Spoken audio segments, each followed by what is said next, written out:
قریب قرآن کریم کی تلاوت، قرآن کریم کے الفاظ سے محبت، قرآن کے حلال کو حلال اور قرآن کے حرام کو حرام اپنے بچوں کی زندگی کے اندر بھر دو کہ میرا قرآن، میرا اللہ مجھے یہ کہتا ہے، مجھے اس بات کی دعوت دیتا ہے۔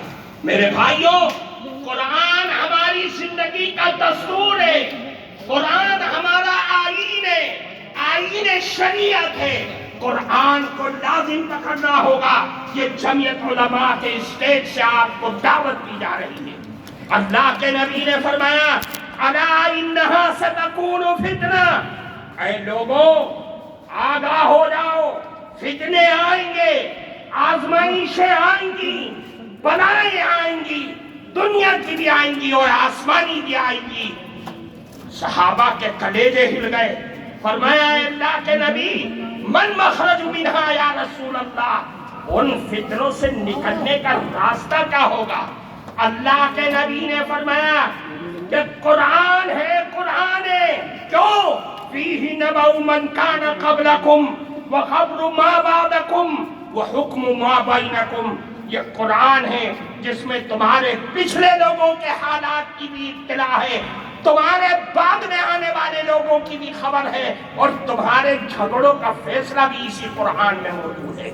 اس لیے میرے بھائیوں، قرآن پکڑو، حالات کو سدھارو۔ یہ مسائل، یہ الجھنیں، یہ پریشانیاں، یہ ہمارے آفتوں اور مصیبتوں کی وجہ سے آ رہی ہے۔ میں آپ کو ایک بات کی طرف توجہ کر کے میں بات کو ختم کرتا ہوں۔ آج تک ہم روتے تھے، ہمارے بڑے پریشان تھے کہ دنیا نشہ کر رہی ہے، دنیا سٹے اور جوئے کھیل رہی ہے۔ آج جو سب سے زیادہ حالات ہیں وہ سود کی بیماری ہمارے اندر جنم لیتی جا رہی ہے۔ اور سود بھی کیسا؟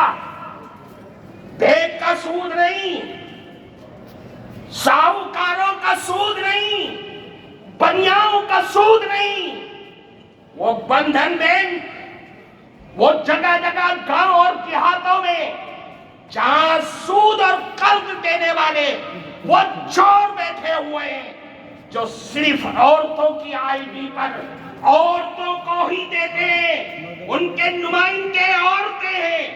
ہمارے مرد گھروں میں بیٹھے ہوئے سو رہے ہیں۔ میرا کون سا کلیجہ ہے، کون سا ہمارا دل ہے جو اس بات پر راضی ہوتا ہے کہ میری جوان بیٹی، میری جوان ماں، میری جوان لڑکی ان خیروں کے آفسوں میں جا کر کے قرض لے کر کے آتی ہے اور میں سارے ہفتے اس قرض کی قسط چکانے میں لگ جاتا ہوں۔ میری عورتیں بیگانہ ہو گئی، بیوی میری ہے لیکن اس کے آفسوں میں وقت گزار رہی ہے۔ ہماری سوچ اور فکر پر لعنت ہے ایسی۔ اس لیے میرے بھائیوں، سوچو اور سود سے نکل کر کے باہر آؤ۔ اصلاح معاشرہ کو ہر گاؤں، ہر گلی، ہر مسجد کے حلقے میں اس کو پروان چڑھاؤ تاکہ میری قوم ان لعنتوں سے باہر آ سکے۔ وآخر دعوانا ان الحمدللہ رب